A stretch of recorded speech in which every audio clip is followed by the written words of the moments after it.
What is this? What could it be? I tell you what, I'll give you a clue. It's making my eyes cold. No, not an alien. Oh, it's stuck on my nose. Right, okay. What do you think this thing could be? What's it look like? Give you a clue. It's moving my hair. Turn it up. 1, 2, 3. It's got, look at that. Now, I'm only showing you this because the sticky heat is probably making a lot of us quite uncomfortable. It's been one of the hottest days of the year. This is a neck fan. Look at this. Oh, yeah, hands-free neck fan. You get them off Amazon. They're about 15 quid. USB. I would highly, highly recommend one. I mean, this is now to do with astronomy, but it's all about being comfortable and being popular. Astronomers, because you don't want to be an unpopular, sweaty astronomer, do you? So, look, these rotate, these heads do. You can have one going down there like that. Oh, and one going up there like that. And you can take them off, and you don't have to have the LEDs on. There we go. And you can have it on your desk. I'm just going to have it down here pointing up at me while I'm chatting. It's a beautiful breeze. Charge lasts for 8 hours as well. So let's just pop that down there. That was not part of the script. Good evening, everybody. Welcome to Popastro Live. It's Vicky here, broadcasting live from Anglesey. It's been an exquisite day today. Anglesey has just turned azure in this heat. It's like Corfu here at the minute. I'm probably a little bit high on sunburn, actually, to be honest. Now, the summer, we're nearly at midsummer. Who's waking up really early because it's getting light at 1 a.m.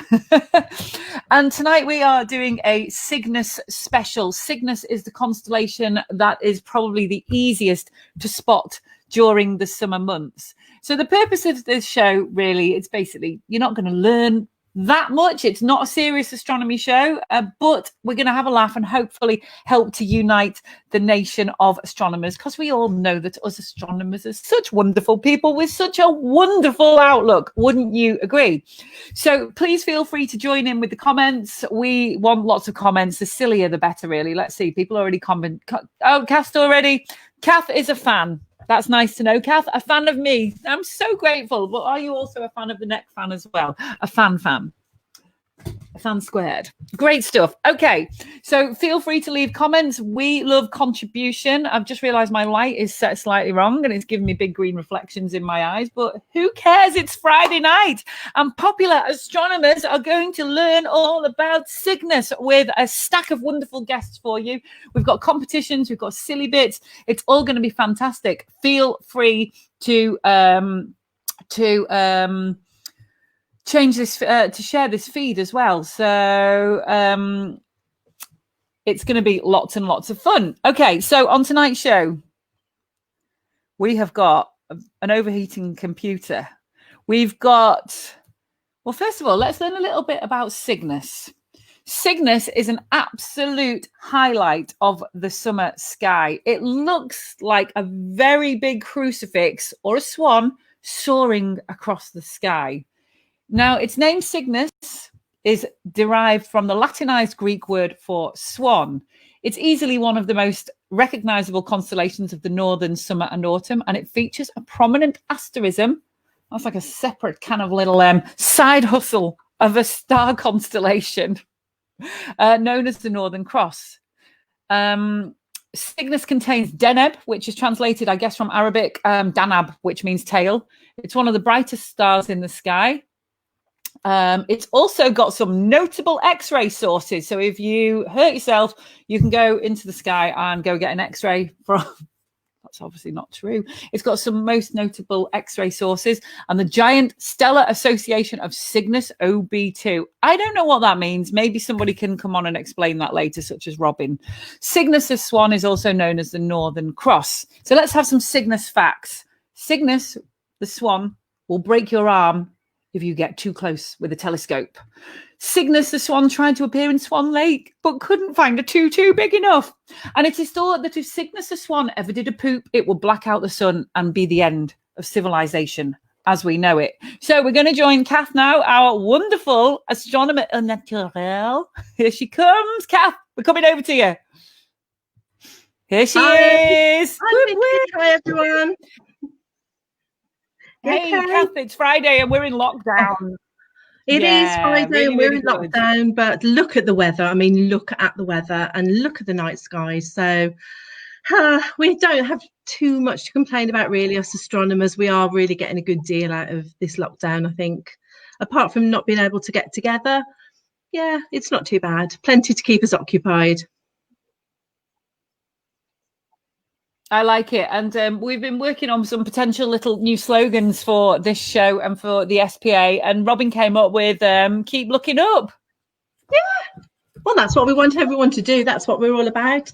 We want everyone to keep looking up, and there's loads of things. I mean, obviously, we're here to talk about Cygnus tonight, and yeah, it is one of my favourite constellations. You've come up with a few of the facts already about it, but I can give you a little bit on the mythology associated with it if you would like me to, as well as a few of the other things that there are associated with Cygnus.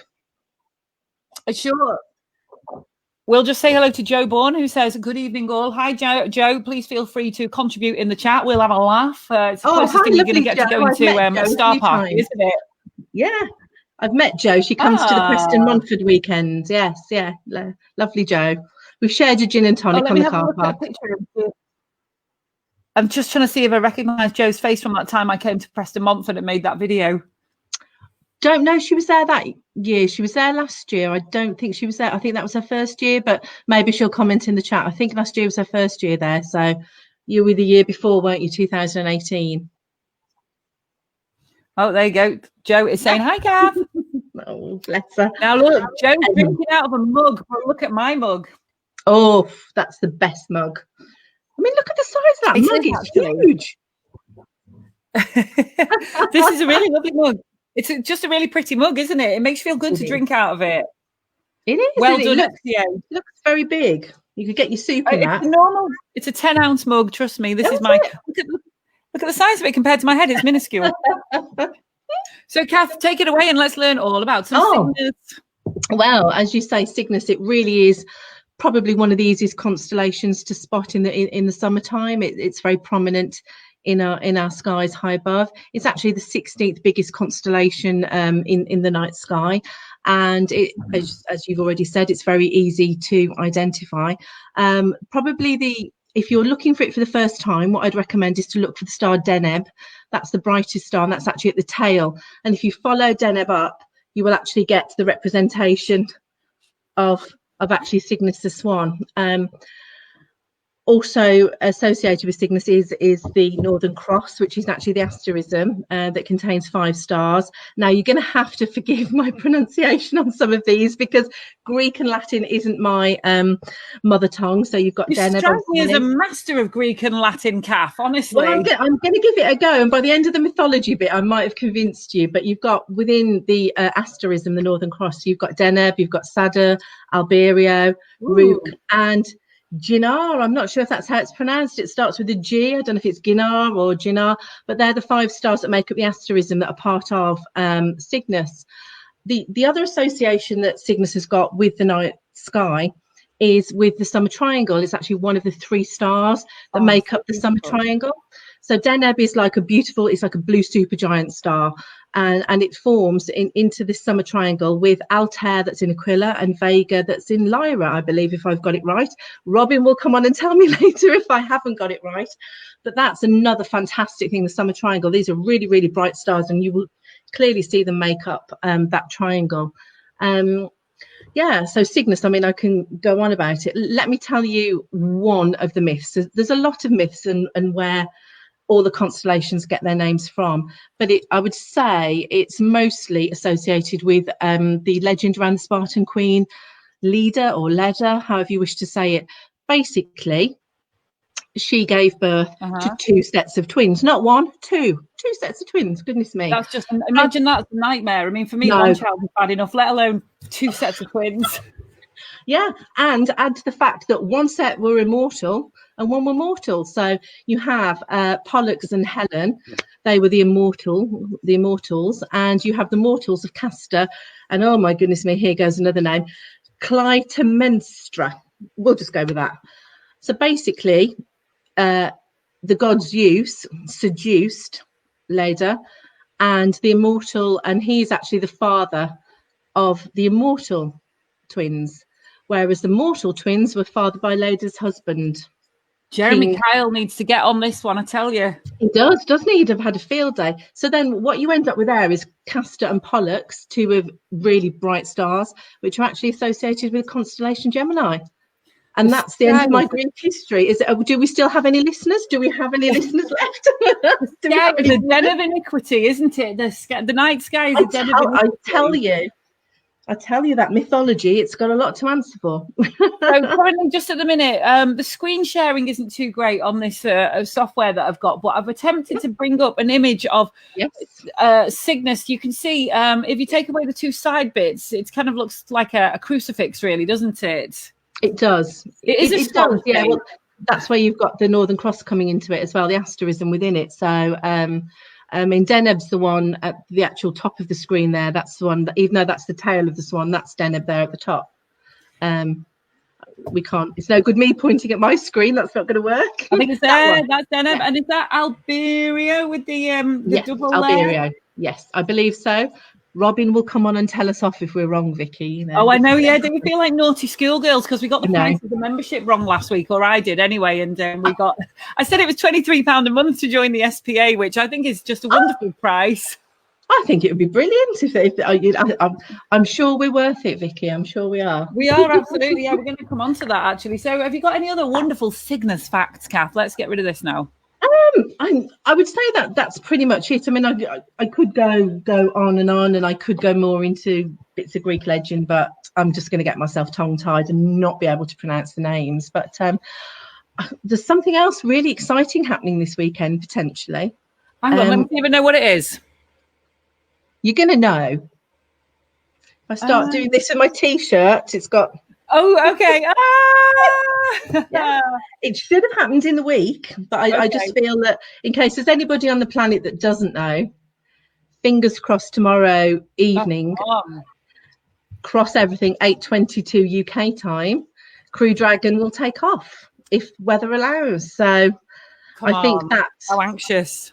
Would you know, I was literally watching it on, what was the night? Was it Wednesday night? Yeah, Wednesday night. I was watching it. I was watching the weather, and they were still starting countdowns. I was like, maybe they're going to go. Maybe they're going to go. I was thinking, I was all over Twitter. I was like, oh, I've just seen that. You're right.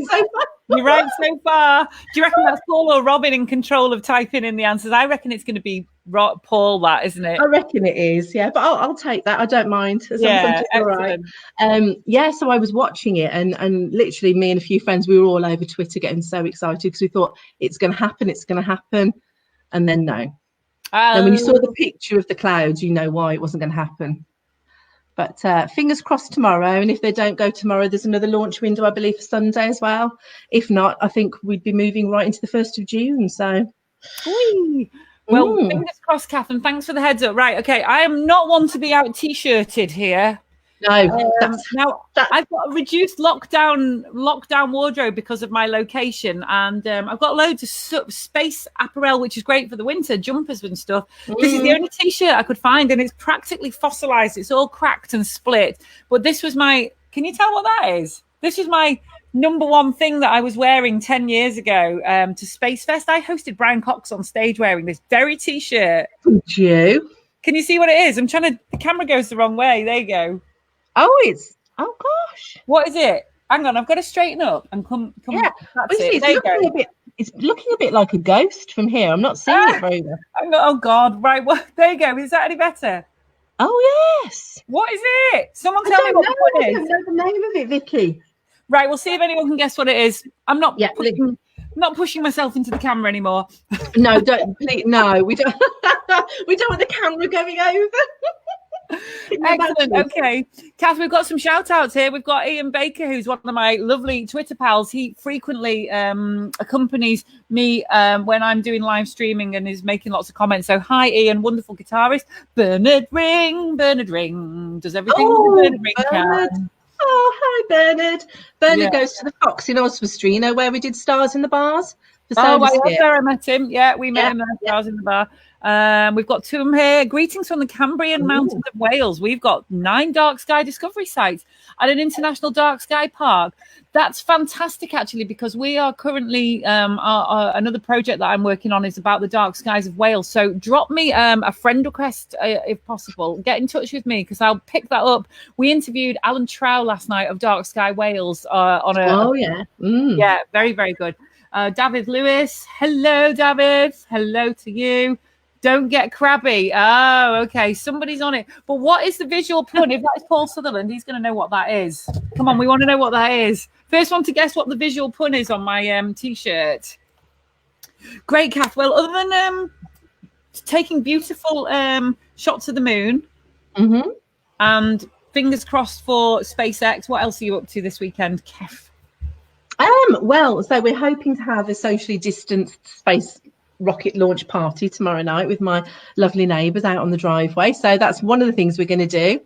And then if the skies are clear, I'm going to put my telescope out, set it up on the moon and put my phone onto it so that the kids can actually see it without having to touch anything. So the kids will be able to come and do that. Not much else planned really, just loads and loads of moon observing if I can, because that's my favourite. Yeah, waiting for the planets to come up. The planets in the next, I think Jupiter is going to start to come just above the horizon round about midnight in the next few days. And then obviously it's going to be getting higher. So it's going to be switching to a night sky object. And I'm very excited about that. Well, I saw Jupiter at 4:30 this morning, and it was so big. It looked like Venus did about a month ago, and it was so big. You can definitely make out it's got a disc, even with the naked eye.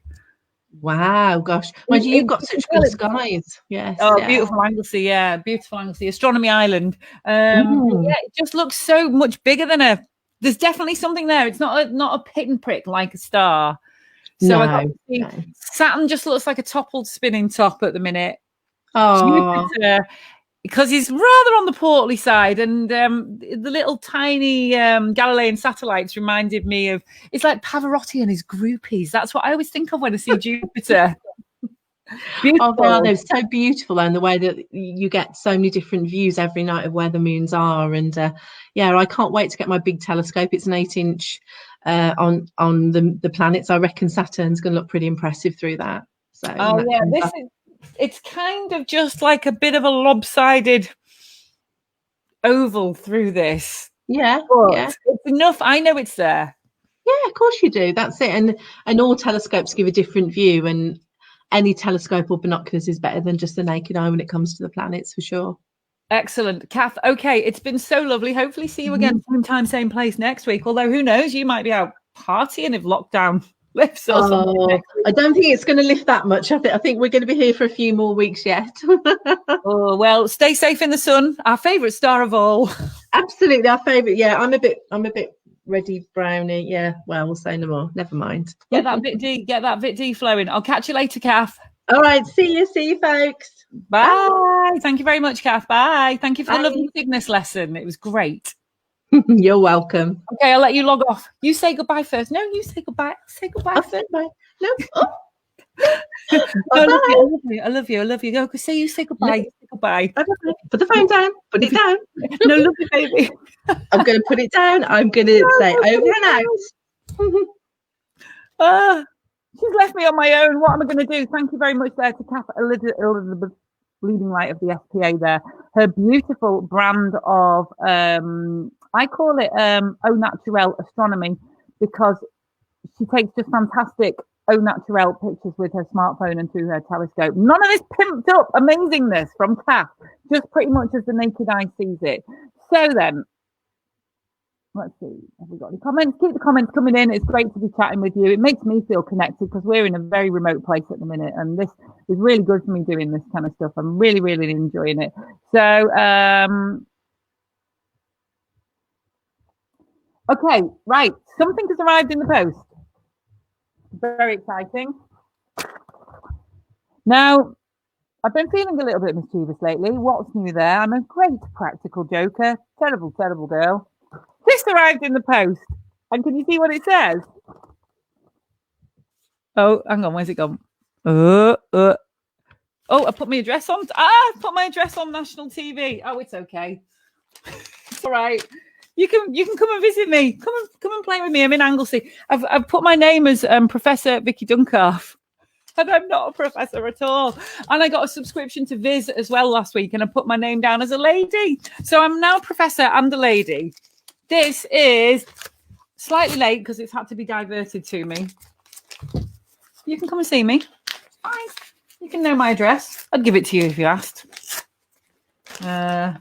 One time, a couple of years ago, I was on the way back from the pub and a spider stole my identity. And I met the most enormous spider on the way back from the pub and put my cash card down on the floor next to the spider to take a picture to show the scale. Can you imagine how many messages I had back the next day, including one from a policeman who had thought my behavior to be quite ridiculous? So don't let a spider steal your identity. I should have got an envelope knife. Oh, come on. Here we go. Dun, dun. This better not be my Viz. I'm sure this is... Yeah. Oh, I like the way it's in a paper envelope too. That's good. Da! It's my magazine. Yeah. Oh. It's like perfume. I like the sweetness of the print. This is our magazine that comes out every 2 months. I was going to say twice monthly magazine, but it's our magazine that comes out every 2 months.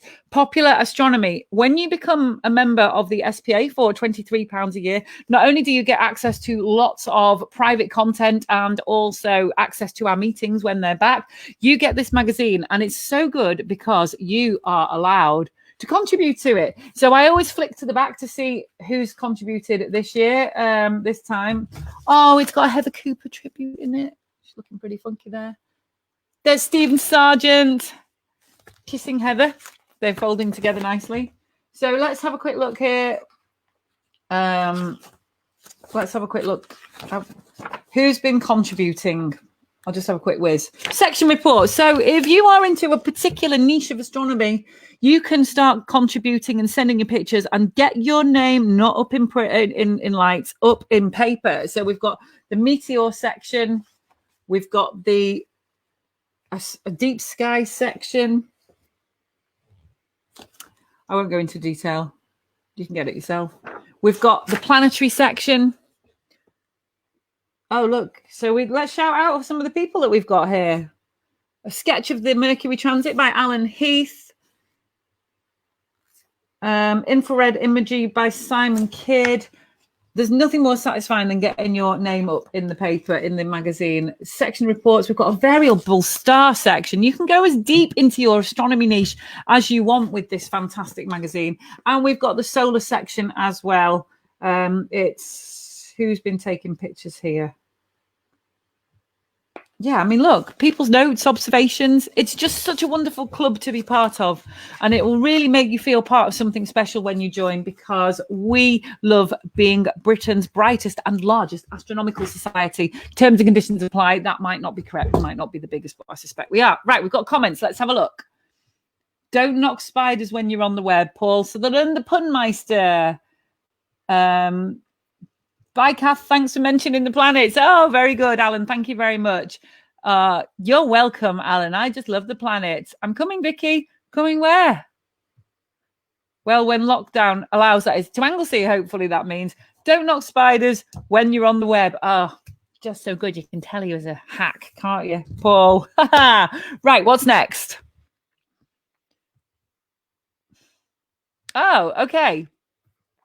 So coming up in a minute, we have got our special guest for the evening, Dan Pye from Kielder Observatory. Let's see if he's in the waiting room. No, he's going to log on in a minute. So hopefully we are going to get Dan logging on in a minute. He'll be on in a minute. So in the meanwhile, now, I did this last week. I don't know how it went down. Me personally, I'm in love with this little guy. This is my alter ego, my pet puppet. Hang on. Oh, he's already making my hand hot. He's already making me hand hot. This little guy. Hiya! Is Krempog.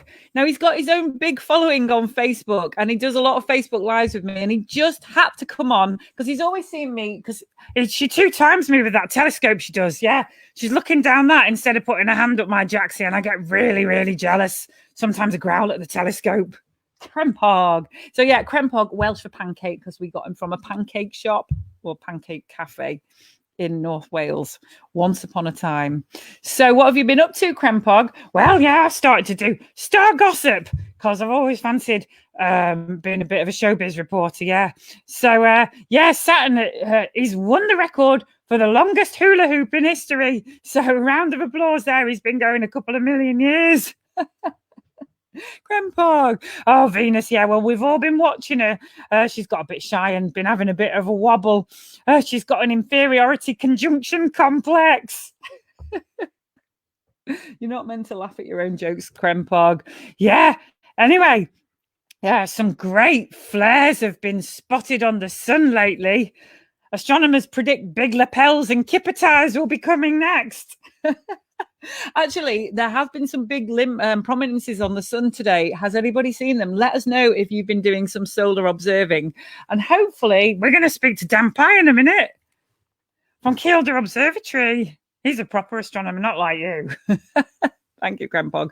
Always undermining me. Dan, are you there? Dan, are you there? No, okay, Dan has not logged on yet. Oh, honestly. Probably too busy looking at the moon or something. Right, Krempog, we'll see you later, maybe. Maybe you could stand in for Dan, but we'll catch you later. Okay, bye. Just like that. He did such a beautiful, graceful landing over there then. So, okay, we're dark now, and I'm going to attempt to show you. Oh, how do I do this? Right, the screen sharing on this software is temperamental. So have you all had your links?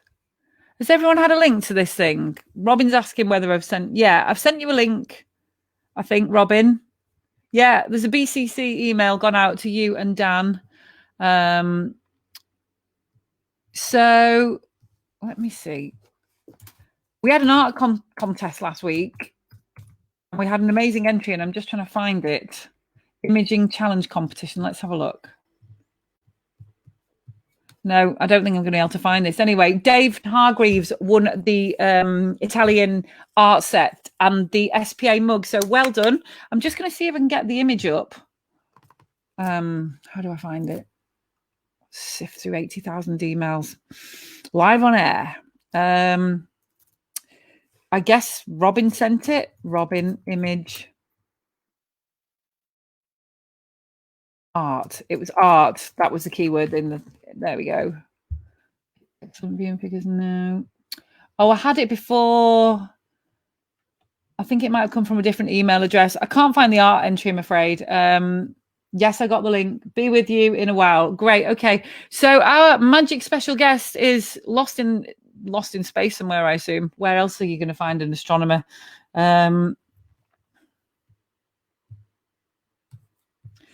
Okay.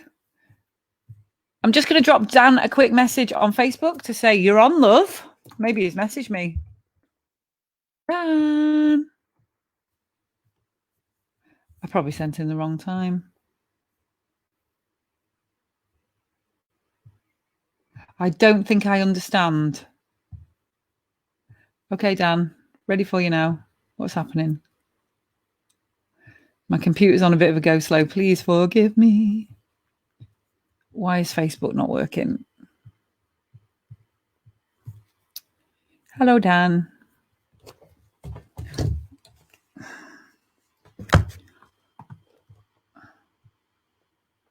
Right. Okay, so I just give him a quick text.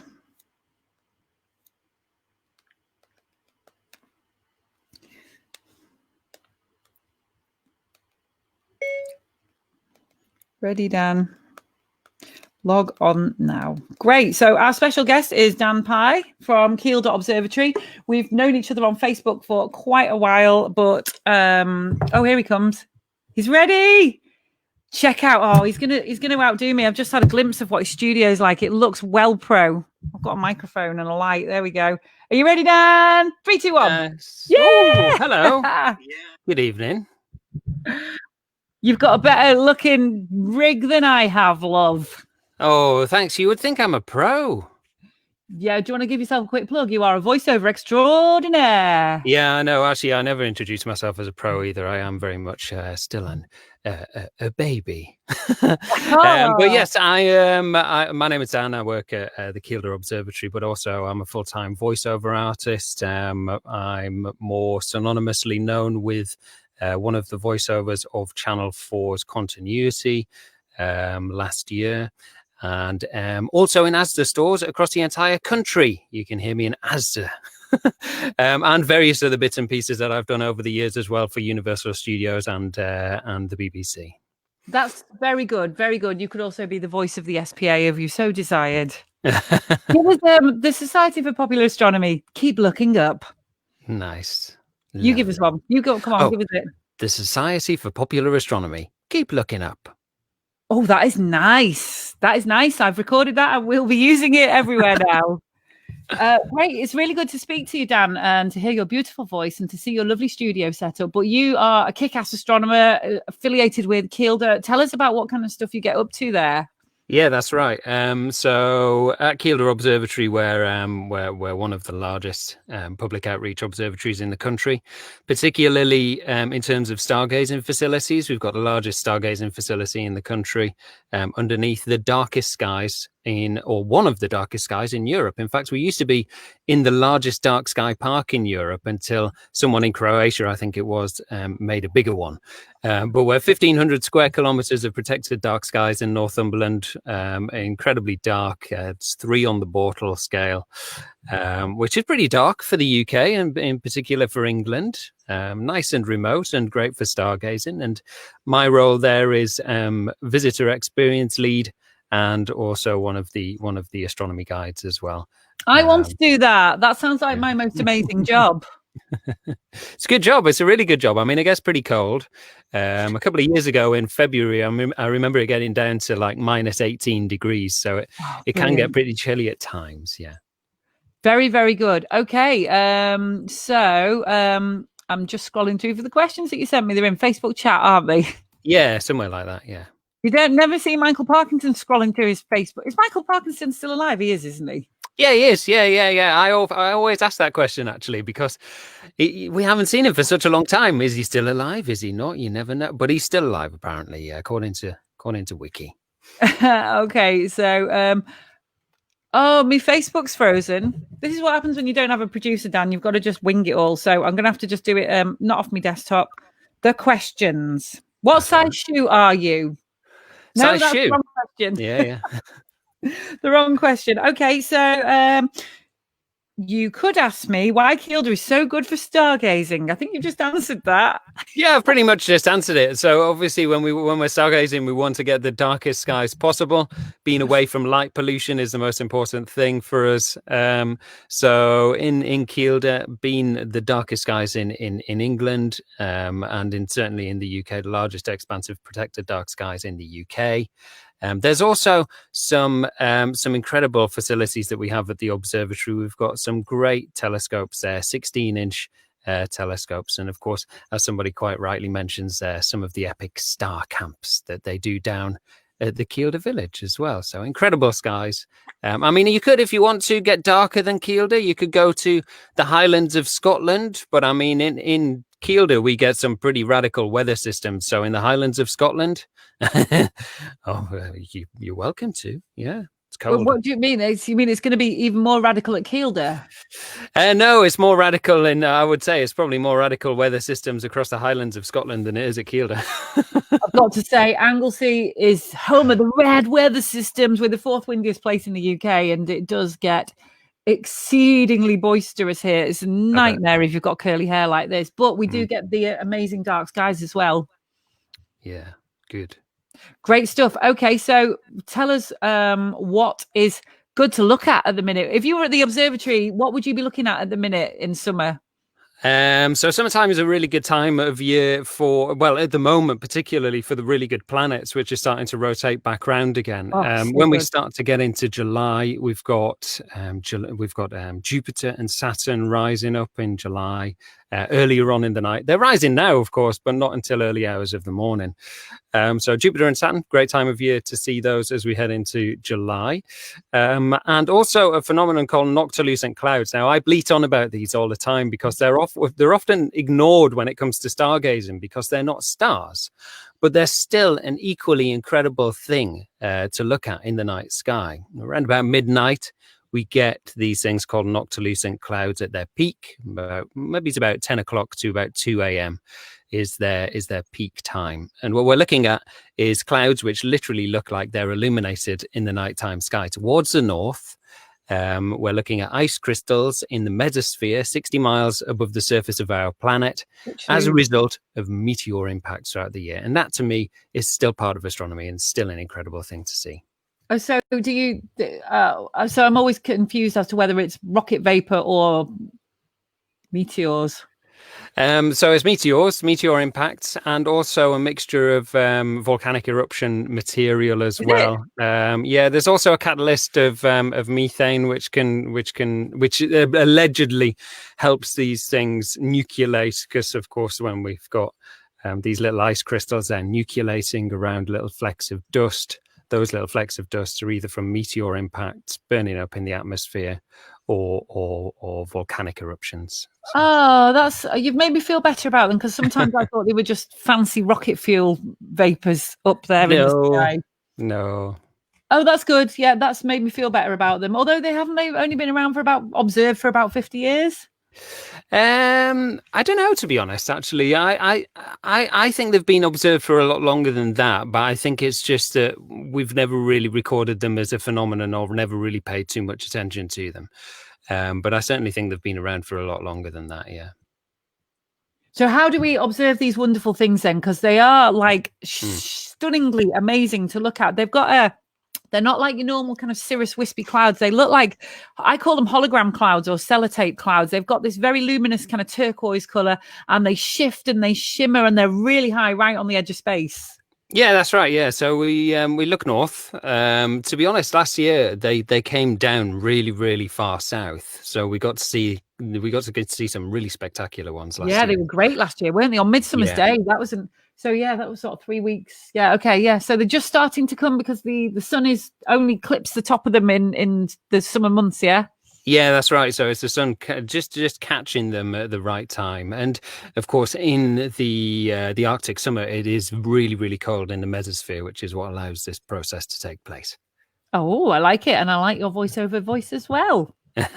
It's good, isn't it? So tell us what other things do you get up to at Kielder, and just chat about, maybe Cygnus. That's it. That's the theme of the show anyway. So talk about Cygnus. Yeah, I mean, Cygnus is one of the most important things for us during summertime as well. It indicates the central part of our sky where the Milky Way runs right through it, and that is a really great anchor to find. Now, for us in the northeast at 55 degrees north, we don't get to see the Milky Way that well during the summertime because it's not dark enough. Oh. But certainly further south, then you got a better chance of being able to see some of that Milky Way-age, particularly in Cornwall and places like that. In fact, last year, there was 3 of us went on a stargazing holiday to Tenerife. Oh, I love those pictures. I think that was round about when we made friends on Facebook. Possibly so. Yeah, it was about September last year, and it was absolutely unbelievable. Yeah. So what were you doing on those mountaintops with pro astronomers or astronomy friends? Is that right? Yeah, there was 3 of us from the observatory. We thought, well, you know what? We've never been on a stargazer. Well, one of us had been to Chile a few years ago, and it was quite cheap. So we thought, well, let's just have a couple of days away. So we spent 4 days on Mount Teide in Tenerife, and it was incredible. Wow. Okay. Right. So my t-shirt, it's old and crusty, but I like your NASA t-shirt. Can you work out what it is? Oh yes, the Crab Nebula. Yeah. Well, what's it doing though? Is it super crab? No. What is it? I have no idea. I'm going to carry on with the competition. The first person to get it right will win the T-shirt off my back. So this T-shirt's actually got a link to, about, I'm assuming it was maybe 9 or 10 years ago, I was in Arizona and with Nick House. Yes. Mm-hmm. Oh, yeah, no, Nick, yeah. We all love Nick, the astronomer, and he recommended I go to an event called Space Fest, which is a huge, big astronomy and space get-together. We had moonwalkers there and all sorts. Oh, Alan's finally got it right. Dun, dun, dun. Oh, right. Yeah, got you. Ha! Thank you, Alan. Well done. You've won this T-shirt. I might wear it a few times and then post it out to you, you lucky devil. Beautiful. People pay big money for that kind of thing. So anyway, because I was a traveling writer at the time, I decided to volunteer for Space Fest. They were asking for volunteers, so I just paid for the accommodation at this incredible hotel in Tucson, Arizona, and I got free access to Space Fest. The only bit of work I had to do was to introduce all the speakers onto stage. Now, I didn't realize at the time that this would involve me, ladies and gentlemen, Brian Cox, Carolyn Porco, introducing a panel of Apollo moonwalkers wearing this T-shirt. Now, that is an amazing rock and roll space story. Can you top that? Me? Go on. Yeah, you must have a celeb astro story. I don't think I do, you know. I really don't think I do, which is really disappointing. Have you never shown Joanna Lumley how to look down a telescope? No. We do get some celebrity people up at the observatory every now and again. I'm just trying to think of who the most famous person is that I've met at the observatory. The Hairy Bikers came up a few years ago. One of the Hairy Bikers, anyway. Does that count? That doesn't count because I wasn't on shift that night, so that wasn't me. I don't really have any celebrity astronomy stories. I don't think I have plenty celebrity stories. Oh, just give us one then. So last year when I was walking through London, I just happened to bump into Bill Nye, not Bill Nye the science guy, but Bill Nye the actor, who is one of my favorite actors in the world, and it was incredible to meet him. Well, you're going to be so jealous of me because my boyfriend is a Bill Nye lookalike. Oh, really? Amazing. Very, very, very similar. Right. So are you going to be observing tonight? Have you got your scopes outside cooling down, or? I haven't, no, to be honest. I don't tend to do much observing from home because we've got such big telescopes at the observatory. I do try and get up there just to make sure that the kit hasn't been stolen or the building hasn't burned down at this lockdown time. But no, from the back garden, I tend to be having time off from observing because we do it so frequently. I mean, when we're on shift, we're doing it four nights a week. So you're kind of all observed out almost. I want to work in an observatory now. Yeah. Made me really want to work in one. Have you seen this Celestron star sense thing that I've got? This is a great bit of outreach. It's the first telescope in the world that operates. You just put your mobile phone in the top and it zooms around the sky with an app. It's fantastic. Oh, wow. That's pretty cool. That's really cool. I reckon you can find a beginner can locate any object in 10 seconds. Wow. And it's completely manual as well. There's no motors on that. It's completely manual. You just zoom it around the sky and wow. In fact, it gets to the point where you see the whole sky in about 20 minutes. And then you're just like, right. Especially in lockdown, it's like, just go back in. Yeah. Just go back in or look at them again when your night vision gets a little bit better. Now, I'm going to get this completely wrong and I should have fact checked this. Somebody told me that your night vision is aided by a kind of purplish chemical in your eye that's begins with an R. I know that much. Have you heard of this? Yeah, that's right. I can't remember the particular chemical's name, but it's a photochromic reaction that happens in your eye. So right at the back of your eye, you've obviously got the cones and the rods. And the rods are very, very sensitive to light in a similar fashion to, if you get photo paper and then you take the lens off and it bleaches it out. So those rods bleach really, really easy, which is what the chemical is aiding to take over responsibility for your night vision. So when you then go into a light room, you can't see anything because your eyes are bleaching, essentially. So yeah, that photochemical reaction that's taking place inside your eye takes about 20 minutes and then you can see things better. So yeah, that purplish chemical takes about 20 minutes to build up in your eye and then one little bit of light. Ruined. All done. A whole lot ruined, everything in vain. So, Dan, it's been really good speaking to you finally. Yeah, lovely to talk to you. Who knows, one night we might meet soon. Yeah, that'd be nice. I'm sure you can always come to the observatory. Always. Thank you. I will be there with my official title as Astronomer Botherer Royale. Wonderful. Excellent, Dan. Okay, well, stay safe, and hopefully what is starting to look a little bit like the tail end of lockdown. That'd be great. Yeah, it'd be really nice. We're dying to get back to work, so hopefully. I bet you all are. Bet you are. Make sure you sterilize that eyepiece. Oh yeah, definitely.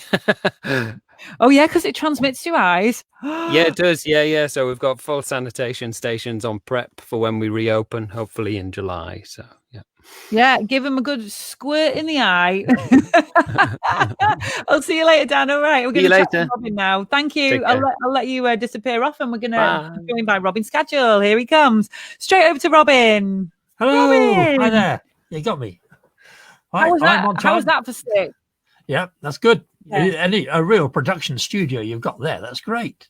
I have. The curtains make it look quite fancy, but they're just...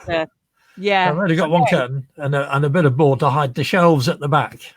It's an embarrassing studio. I was very impressed by Dan's studio. That was really professional, wasn't it? With the microphone and the thing to stop you spitting into it and all that sort of thing. Real professional stuff. Have you been enjoying the starshine today, Robin, from our nearest star? Hasn't it been absolutely fantastic? What I did, there's not far from here, just the other side of our village, there's a wonderful viewpoint where you can see all over the Thames Valley. So I was taking a great panorama of the whole view there.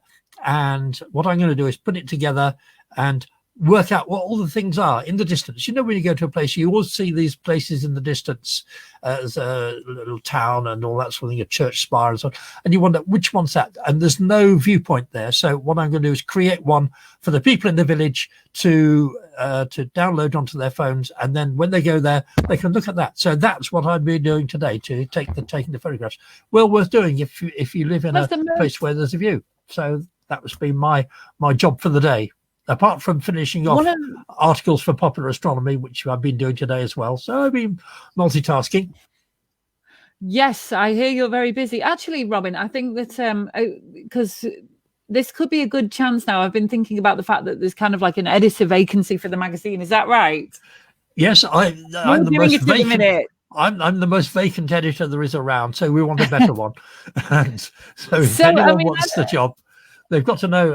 I mean, the job description is you've got to know everything about astronomy.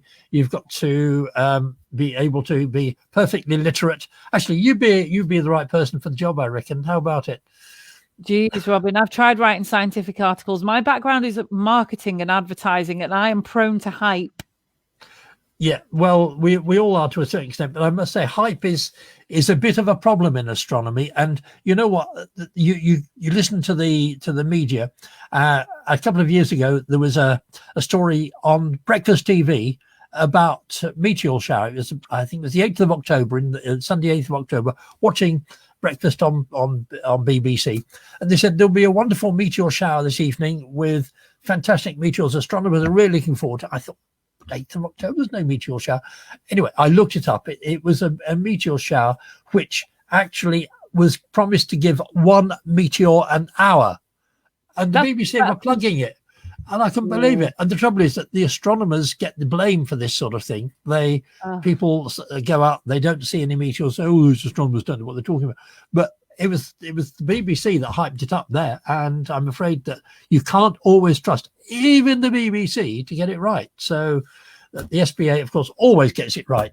Yes, this is one of the things, though. I mean, when you go delving around the internet to look for stuff, you can be just so much fake news. And the SPA magazine is very accurate and fact-checked and not prone to hype at all. It is a really a resource with a lot of kudos behind it, isn't it?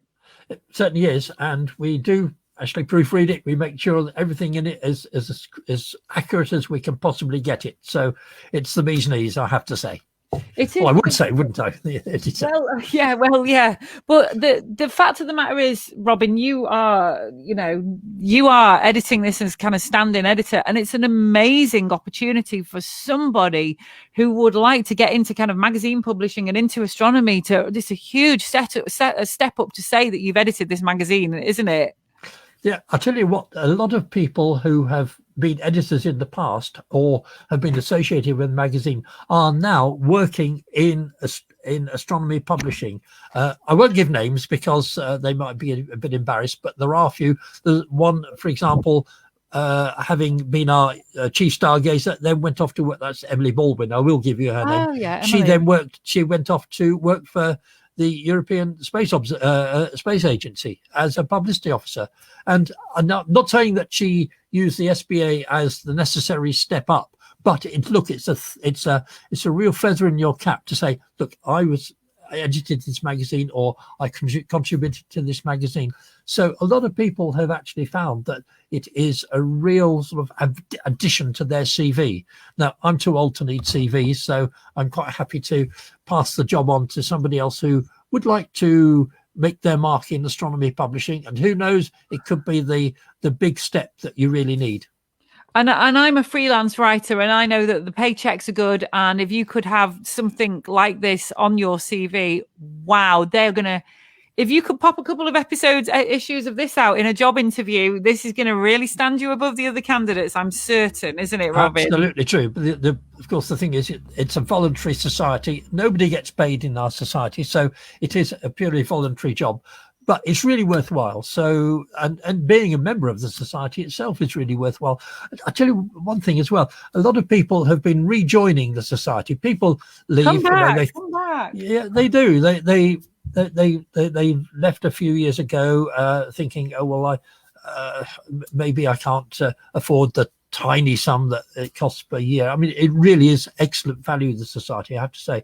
And then after a while, they think, oh, I really missed being a member of the SBA, and they rejoin. And it happens all the time. People do rejoin us. So do if you're one of those who thinks you might rejoin. Someone asked earlier on, I saw the message, how do you join the SBA? Really simple, popastro.com, go to that, and you can join instantly online using your credit card, using Stripe or PayPal. And so you could be in almost instantly. It's very easy to join, and you'll get a membership pack, and you will get copies of the magazine. I've just been sorting out the last few words for the July issue. The next magazine will come out in July, hopefully before the 1st of July. And so we're working on it all the time, making sure that we bring all the news to you. Actually, the last news story isn't quite in yet. We're waiting to see what happens with the Crew Dragon launch, and so we'll be up to the minute on that, hopefully. Yes, up to the minute. So how's Cygnus for you, Robin? Cygnus, a wonderful constellation, and one thing that people see in Cygnus is the North American Nebula. And that's one of the things that it's easy to photograph, but very difficult to see. And so when I thought to find the North American Nebula, you don't need a particularly dark sky, but you do need binoculars. And what you do is, this is the trick.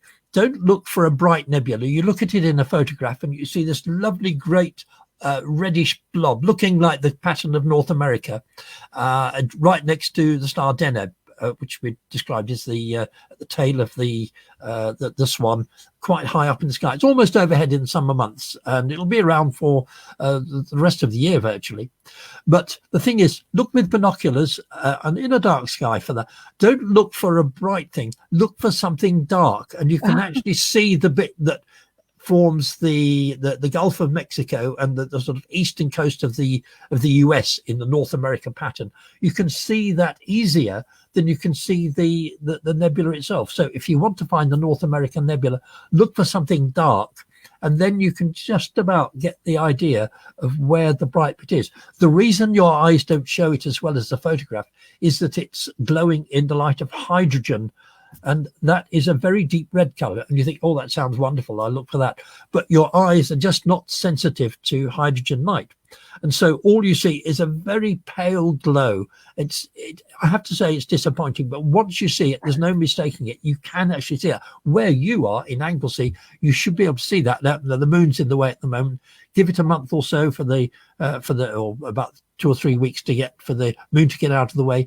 Midsummer is not the best time, but actually probably around the middle of July, that will be the time to look for it. And you'll be able to see it from Anglesey, I'm absolutely sure, using binoculars. Well, as it happened, Robin, this celestron, which suggests rhodopsin, is the key to night vision. Thank you very much, Ian Baker. We were talking about the chemical that helps with your night vision earlier. Okay, so this suggested that I saw the North American Nebula, and I'd never even heard of it because I'm a very amateur astronomer. And we both looked at it, me and the fella, and because the app shows a picture of what it's supposed to look like this big, lovely, reddy orange nebula with a dark bit in the middle. And I was like, something there, but what the hell is it? And it was completely new to me. So I was well impressed with that. Yeah, it is a bit of a disappointment. I have to say that when you see these lovely glowing pictures of the colours and so on, and then you look through a telescope and all you see is a pale grey, ethereal, in fact, almost transparent object in the sky. But the thing is, and I get this with people that when we have public observing sessions and you say, right, we're going to look at the Andromeda Galaxy or we're going to look at the Ring Nebula, don't expect it to be as spectacular as the pictures in the book. And I think you're almost apologizing for what people are going to see. And when they actually look at it, they say, wow. And, you think, wow, thank heavens, because it really is difficult to, you have to use your imagination. You've seen the thing in the photograph like you were looking at there, and it looks absolutely gorgeous. And you really want to see that. But no telescope there is will show you these objects as it appears in the pictures. You might think a really huge telescope would show me the North American Nebula or show me the Orion Nebula with all those colors. No, it can't be done. There's no way that the telescopes can bring all that light into your eye. It's just not possible. Only using photography or a CCD or whatever is it possible to actually gather enough light over a period of time to show you those colors. So I'm afraid we're doomed forever not to see the colors, even with the biggest telescope. There's no telescope that can just sort of, you can hold up. Wouldn't it be great if you could hold up something to the sky, an optical thing, and it would show you all these things? It can be done using electronics, but not with a telescope. But your imagination is a wonderful thing. And when people look at something like a distant galaxy, and we've got them up in the sky at the moment, I say, just imagine there are probably people in that galaxy looking out at you and wondering how many horns you've got, how many eyes you've got, how many funny little brainy things you've got sticking out of your head. And they're probably wondering about you just as you're looking at them and wondering what they look like. But the fact is that they were looking at it millions of years ago, and the light from that galaxy is taking, so you will never, if you wave at them, they won't see you. Oh, that's just so heartbreaking, especially in these times of lockdown. I'd really like to communicate with some alien astronomers. There are quite a few of those around. In the meanwhile, I'll just have to make do with. In the meanwhile, I'll just have to make do with SPA astronomers. But you are the best bunch, Robin, and thank you so much to everybody for coming on tonight. We're going to wrap it up now. Join the SPA, £23 a year, beautiful magazine. It's a labour of love from everybody involved, and all the other benefits, which are, Robin? Popastro.com is the site to go to, and you get the magazine 6 times a year. We have meetings, and now we're doing online meetings. There was one last Saturday. We have advice sections, and you can contribute to the magazine, see your own pictures in print, and masses of things. It's a really exciting society to be in. I've been in it for over 50 years, so I should know. Oh, there you go. That's great. And I'm a new member as well, so that's good, isn't it? With my envelope that is addressed to Professor Vicky Duncalf. Right, Robin, thank you so much. Go and look at the moon tonight. I hope you see a good one, and check out Jupiter at about 4 a.m. this morning. Wow, it's good.